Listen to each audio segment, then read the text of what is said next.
അസ്സലാമു അലൈക്കും വറഹ്മത്തുള്ളാഹി വബറകാതുഹു.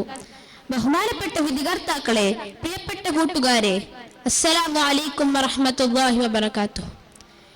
ഇന്ന് നമ്മുടെ സമൂഹത്തിൽ ഏറെ ചർച്ച ചെയ്യപ്പെട്ടുകൊണ്ടിരിക്കുന്ന ഒരു വിഷയമാണല്ലോ ലിബറലിസം.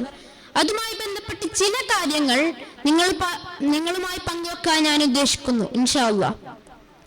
ചരിത്രപരമായി നോക്കിയാൽ ലിബറലിസം എന്നുള്ളത് യൂറോപ്യൻ നവോത്ഥാനത്തിന്റെ കാലഘട്ടത്തിൽ രൂപപ്പെട്ടു വന്ന ഒരു ആശയധാരയാണ്. ഇതിന്റെ തുടക്കം അഥവാ ആവിർഭാവം എന്നുള്ളത് 1634 മുതൽ 1702 വരെയുള്ള കാലഘട്ടമാണ്. ഈ കാലഘട്ടത്തിൽ ജീവിച്ചിരുന്ന ജോൺ ലോക്ക് എന്ന പ്രശസ്തനായ തത്വചിന്തകനാണ് ഇതിന്റെ സ്ഥാപകനായി കണക്കാക്കപ്പെടുന്നത്. ശരിക്കും ലിബറലിസം എന്നുള്ളത് ഒരു പ്രത്യേക തരത്തിലുള്ള രാഷ്ട്രീയ സിദ്ധാന്തമാണ്. അത് വ്യക്തി സ്വാതന്ത്ര്യത്തിനും സമത്വത്തിനും പ്രാധാന്യം നൽകുന്നു എന്നതിന്റെ വക്താക്കൾ വാദിക്കുന്നു. ലിബറലിസം ഒരു നല്ല കാര്യമാണെന്ന് അവർ വിശ്വസിക്കുന്നു.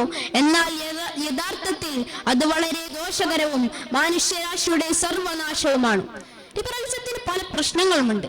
അതിലെ ആദ്യത്തെ പ്രശ്നം അത് വ്യക്തി സ്വാതന്ത്ര്യത്തെ അമിതമായി ഊന്നിപ്പറയുന്നു എന്നുള്ളതാണ്.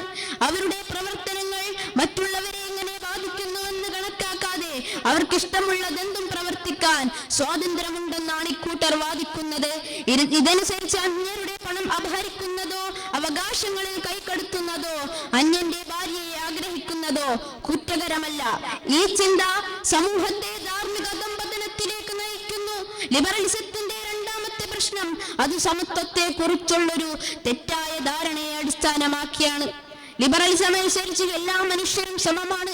മനുഷ്യരുടെ ലിംഗം, ജാതി, മതം, വംശം, സാമ്പത്തിക സ്ഥിതി ഇവയൊന്നും ഇതിൽ കണക്കാക്കപ്പെടുന്നില്ല. ഇത് അംഗീകരിക്കുന്നത് തെറ്റാണ്. കാരണം മനുഷ്യരെല്ലാവരും വ്യത്യസ്തരാണ്. ലിബറലിസം ഈ വ്യത്യാസങ്ങളെ നിരാകരിക്കുകയാണ് ചെയ്യുന്നത്.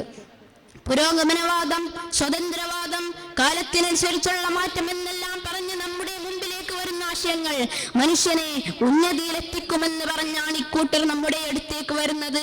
എന്നാൽ യഥാർത്ഥത്തിൽ പുരോഗമനവാദം നമ്മുടെ നന്മകളെ എല്ലാം നശിപ്പിച്ചു കളയുകയാണ് ചെയ്യുന്നത്. ഇത് വെറുതെ പറയുന്നതല്ല. ഇന്ന് പുരോഗമനക്കാർ മീഡിയകളുടെ മുമ്പിൽ പച്ചയായി വിളമ്പിക്കൊണ്ടിരിക്കുകയാണ്. മനുഷ്യരെ മനുഷ്യരാക്കുന്ന ചില ഗുണങ്ങൾ മനുഷ്യനുണ്ട്, അവയെല്ലാം ഇല്ലായ്മ ചെയ്യുകയാണ് ഇക്കൂട്ടർ ചെയ്യുന്നത്. മനുഷ്യന്റെ ചില ഗുണങ്ങളിൽപ്പെട്ട ലജ്ജ, നന്ദി, വിനയം ഇതൊന്നും വേണ്ട എന്ന് ഇക്കൂട്ടർ വാദിക്കുന്നു.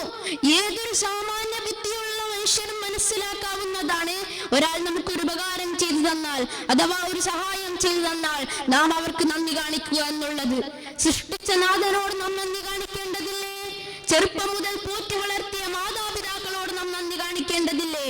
അക്ഷരങ്ങൾ പഠിപ്പിച്ചു തന്ന ഗുരുനാഥന്മാരോട് നാം നന്ദി കാണിക്കേണ്ടതില്ലേ? ഉണ്ട്, തീർച്ചയായും കാണിക്കേണ്ടതുണ്ട്. ഈ ഒരു ഗുണം മനുഷ്യനിൽ നിന്ന് എടുത്തു മാറ്റപ്പെട്ടാൽ മനുഷ്യൻ മനുഷ്യനല്ലാതായി തീരും. ഇവിടെയാണ് ലിബറലിസവും മതവും തമ്മിലുള്ള വ്യത്യാസം. അല്ലാഹു വിശുദ്ധ ഖുർആനിൽ പറയുന്നു, വഷ്കുറൂ ലില്ലാഹി ഇൻ കുൻതും ഇയ്യാഹു തഅബുദൂൻ. നിങ്ങൾ അല്ലാഹുവിന് നന്ദി കാണിക്കുകയും ചെയ്യുവിൻ, നിങ്ങൾ അവനെ മാത്രം ആരാധിക്കുന്നുവെങ്കിൽ. മാത്രമല്ല, മനുഷ്യരുണ്ടായിരിക്കേണ്ട മറ്റൊരു ഗുണമാണ് ലജ്ജ എന്നുള്ളത്. ലജ്ജ മനുഷ്യനിൽ നിന്ന് എടുത്തു മാറ്റപ്പെട്ടാൽ മനുഷ്യൻ തോന്നിയതുപോലെ ചെയ്യും. നബി സല്ലല്ലാഹു അലൈഹി വസല്ലമ പറഞ്ഞു, ഇദാ ലം തസ്തഹി ഫസ്ന മാ ശിഅത.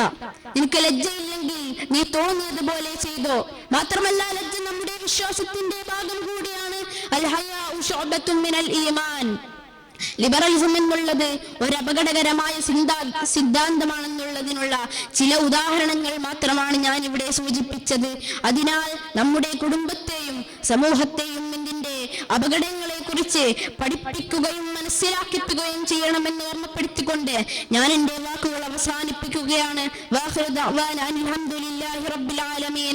അസ്സലാമു അലൈക്കും വറഹ്മത്തുള്ളാഹി വബറകാതുഹു.